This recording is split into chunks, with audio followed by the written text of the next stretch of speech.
Hello YouTube, and welcome to another Doctor Who Big Finish review. Today I'm continuing my look at the brand new 10th Doctor Volume 1 Adventures box set with episode 2 of the series written by Jenny T Colgan, which is Time Reaver.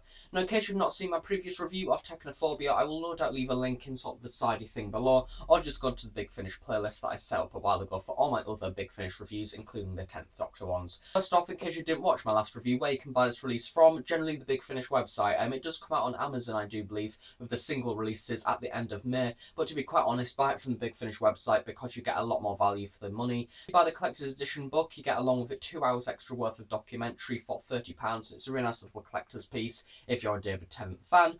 Or you can get the CD version, which is £10.99 each, or £25 for the bundle, I do believe, if you buy all three together. And same with that, you do get the digital download as well. Or if you're just like a technological person that only likes it digitally, then you can also buy that from the Big Finish website as well. So I will leave all the links you'll ever need in your life relating to this release in the description below. First off, a little side note that I'd just like to sort of squeeze in. You may be able to tell videos have been very staggered recently, and it's quite lucky that these ones are even getting uploaded on the release of the actual thing. So yeah, at the moment I'm directly in the middle of my exams. Literally as soon as this goes up, I'm going to be literally within days of my first exam, so it's very, very stressful. And yeah, if videos all of a sudden go dead at a certain point, it's because I've literally lost the will to live.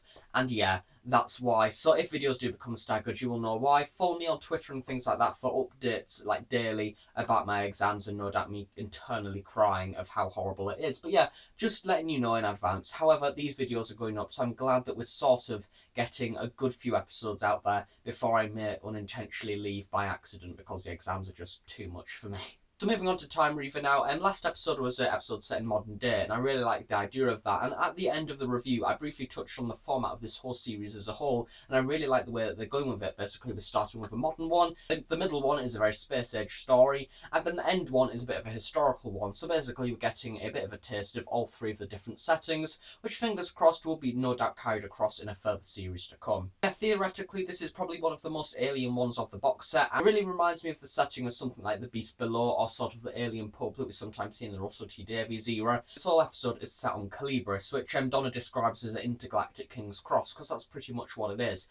It's basically a transition point where you can go to different planets, different worlds, things like that, different galaxies, all different aliens going in and out. It's like a train service basically, and there's a few traffic jams here and there. And first off, I would just like to comment on the sound design for this story, because quite frankly, if this was an actual episode in the TV series, no doubt the visual CGI would have probably made the episode go bust within the first few minutes, because I could just imagine all the different cars and different spaceships flying all over. It was definitely a very nice imaginative story, I think, and it worked very nicely with the mind. I could sort of picture all the different galaxies and things in the background. So once again, it's a perfect example of why Big Finish are really good, because you can have any story set absolutely anywhere, and they don't need to go on location, they don't need to build sets or anything like that, because you can just physically imagine it. I think it's brilliant and very interesting to think that everybody's going to be finishing this story with a different little perspective of what they actually thought it looked like, and I think that's a great little idea, and once again shows how powerful Big Finish writing is. So early on in the story, we're introduced to a character called Cora, and she's basically the woman from the Robots of Sherwood, the one that is Robin Hood's lover, which actually has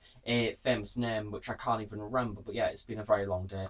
But yeah, she was in that, and she was in this story as well. I don't really know what age her character was, but she felt quite a young one, maybe 16 or 17 even, and she's gone to Calibris on a little bit of an adventure. She wants to get away from her homeworld, and then we then later find out that there's more to it than that.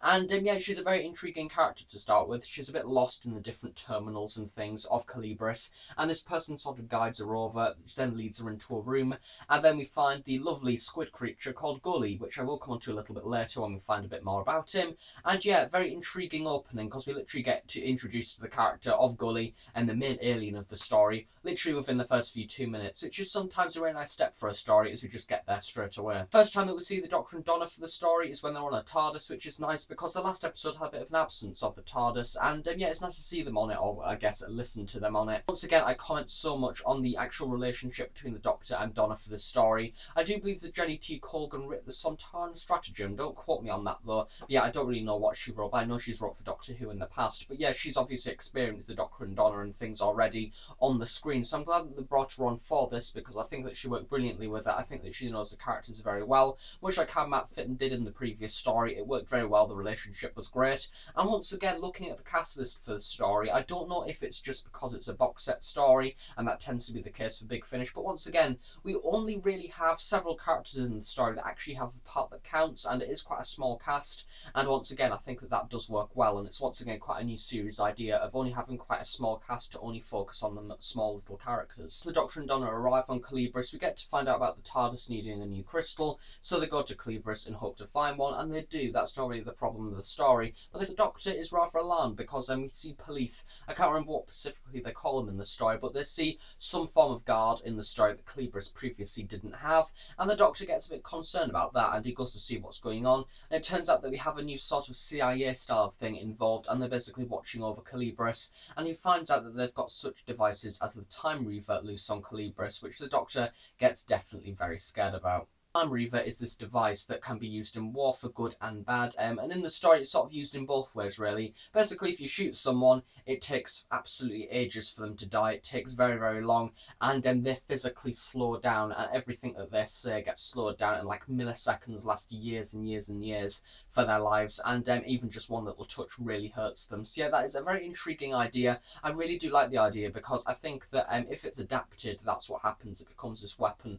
But if it's not adapted, it can become this feeling retaining thing, which is quite a nice idea. Like if there's a happy moment, you can keep the moment for a little bit longer inside you, and yeah, it's a nice little thing because it shows how it can be used for good and bad, and I do like that. Throughout the story though, of course, Gully, who is the squid creature, wants to have the device for bad because he's an evil squid creature, obviously. Unfortunately, Kara, who's in the story, does in fact have the device later on, and she's the one who brought it to Calibris in the first place, which is why Gully actually takes quite a lot of interest in her in the first place, and then we later find out that the reason why she wants to have it is because her homeworld is dying and she wants to keep all the people on the planet alive, which can in fact happen because her race are very sort of together as a group and don't want to die, as they won't want to go away from each other, and they won't split off to other worlds. They're sort of like a colony in a way, but a colony that doesn't move apart, if you sort of get what that means, I guess. Does that work? Yeah. As the Doctor is increasingly concerned about the Time Reaver, he purposely gets him and Donna arrested in order to get to somebody very high in authority, and that person is Rome, who I'm very excited to say is played by Terry Malloy, who of course is Davros throughout the 1980s, and as well as a lot of Big Finish, such as Curse of Davros and many other Davros stories. Saw him in the story. I think that honestly, as soon as you say Terry Malloy, I go off on a bit of a tangent about how much of a nice guy he is, and he is a very nice guy. And I'm just really excited to see him in Big Finish, because I heard that he was in it. I knew that he won't be playing Davros, although that would be amazing. And yeah, I was excited to see him in it, because I think that he's generally a really good voice actor, and I was very excited to see him in a story, and it's just a nice little novelty to have Terry Malloy in there, and the 10th Doctor as well, even though he's not obviously playing Davros in a way. And yeah, I just like that, because I think that even in the interview, David Tennant brought him up, so yeah, it's nice to sort of have that little bit of a thing there. I'm guessing that he knew it was Davros, or at least I'm hoping David Tennant did. But basically, within a few minutes, Rome gave the Doctor the permission to find out anything relating to the Time Reaver and to try and solve the situation. We then later find out that Rome is in fact the father of Kara, or Cora, I always get it wrong, Kara, which we then lead into a bit of a revelation there. Rome unfortunately dies by using the Time Reaver in order to sort of like soak up some energy, which is a really emotional scene, and yeah, Kara is understandably very sad about it, but of course she wants revenge over Gully. Goes off, Donna follows her as well, and yeah, it's a very, I think it's one of those stories that definitely goes all over the place. As you can probably tell, I'm just skipping parts out in the story and then coming back to them in places. It does get a little bit confusing in places. I do think that it's one of those ones that if you're doing something, you will not understand it at all. It's an alien one on a different terminal thing with tons of different transports, so I can't really understand how that could be simple in any way. I think the plot really focuses around the actual centre of it as well, because it is a busy plot to accompany a very busy place. We jump from different areas time and time again, because that's how it needs to be, because we have different trains and things, and then they land on a track, and they don't know that it's a track because they have these little earphones in that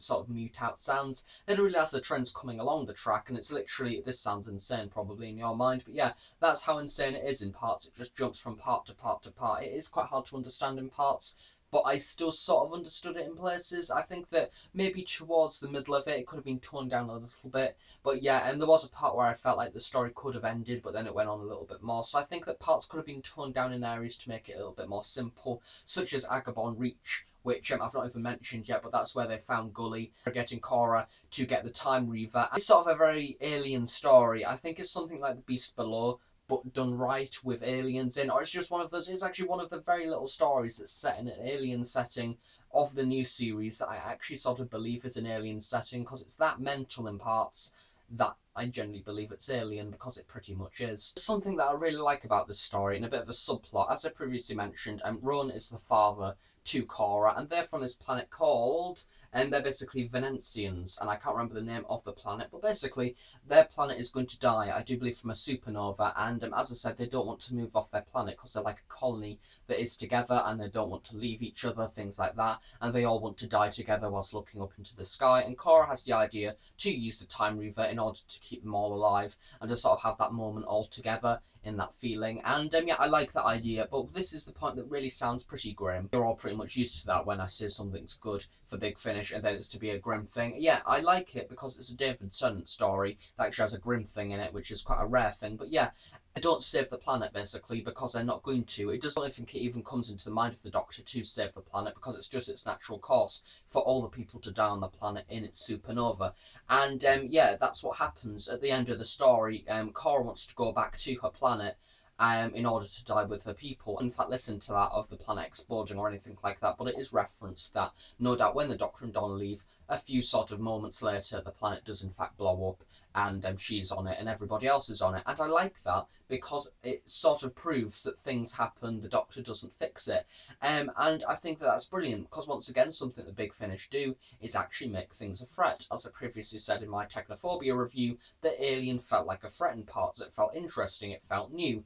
In this episode, we had an exploding planet, therefore we actually have threat in the universe, unlike something that the Moffat era isn't really very good at doing, because all the characters sort of wrapped in cotton wool and nothing bad ever happens to them. See where I'm going with that now? Because even the good things that happen, like people dying, get rewritten. Lots of people die in this story, a whole planet of people die. Does that get rewritten? No. Moffat, take some notes, please. Yeah, to be honest, I honestly think that this episode is one of those ones that I can't review in its full potential, because I have actually revealed probably a little bit too much than I should have for this review, and without you needing to go and find out more. But yeah, I think that for this episode, you really need to listen to it to get it in its full context, because there are parts that I've missed out. The characters are definitely very engageable. I think that even Cora and Rome, I felt a bit of sympathy from when Rome died, and I really enjoyed Cora in the story as well. I thought that she had a great part to play. In a way, she was a bit of a companion, like Bex with an X from the previous story. But yeah, she worked very well for it, and I really enjoyed her in that. And I like the fact that she went to her home planet and accepted the fact that her home planet is going to die. And I do really like that. And yeah, it works well. And in the end, of course, Scully gets defeated. And I really did generally like Scully as well. I've not really mentioned him too much. So far for this series, we have the Cognoscenti, which is basically an egg-shaped alien, which is like the stereotypical alien, but looks very, very intriguing. Then for this one, we have Gully, which is basically a jellyfish creature with eyes and a really bad anger problem. And yeah, that works. It's an alien. It's great. Both of these creatures look alien. And then in the next one, we've got the equivalent of the Grim Reaper, it looks like. But yeah, I'm really intrigued by them. All three of the aliens have something to offer. And yeah, they are genuinely aliens. They do look like aliens. The design looks interesting. And once again, I like the fact that a lot of effort went into the digital design for the covers of these stories, because although it's audio, you don't in fact like see them at all because it is audio. I like the fact that that has gone into the image, because I think that what's being portrayed in the episode via sound really well picks up the image as well on the front cover. It just works so well. It's a minor little thing, but I really like it. That's that for this review. I think overall for this story, I enjoyed it. I like the space ageness of it. I think that it worked very well, because we have a time travelling thing that goes through time. We bump into aliens every so often. So why not do that on Big Finish? Because I honestly feel like in the actual TV series, we don't get that too much, a proper alien style of story. And this one is definitely that, because there isn't really any humanoid people in sight except Cora, but even she feels rather alien in parts. But yeah, overall I enjoyed the story as much as Technophobia. Maybe not, but then again, Matt Fitton is like one of my favourite writers of the whole of Big Finish, as I previously said in other reviews, so it's quite hard to top Matt Fitton. But overall, I still really enjoyed the story. I would highly recommend it for the people who love David Tennant and Donna Noble, because of course they're back, and why wouldn't you not want this? But yeah, but overall, I think I enjoyed Technophobia a little bit more. I just like the format a little bit more, and generally how the Doctor and Donna reacted. I think that generally they had a bit more screen time together, and yeah, it just was a rather nice story. And I think that with this one, although we had some really nice moments when the Doctor used the device, and it was quite a sad moment, I still felt that it was a little bit disconnected in parts, but I still enjoyed it. It's still a very enjoyable listen for the 1 hour thing, once again proving the 1 hour running time works a lot better than the current 45-minute one of the TV series. BBC, give Doctor Who 15 minutes longer, and I can guarantee you it will be a lot better. So as I said at the start of the review, I will leave in the description below the links to go and buy this release, as well as the different collector's edition versions and all that, as I previously went through. But yeah, I highly recommend it. It's £10.99 and it's out now, and it's very exciting. So thanks for watching this video. If you enjoyed it, please do give it a big like. Please subscribe if you're not already. If any questions, please do leave them below, and I'll be sure to answer them at some point in the near future. Thanks again for watching. I shall see you all next time. So thanks for watching, and bye for now.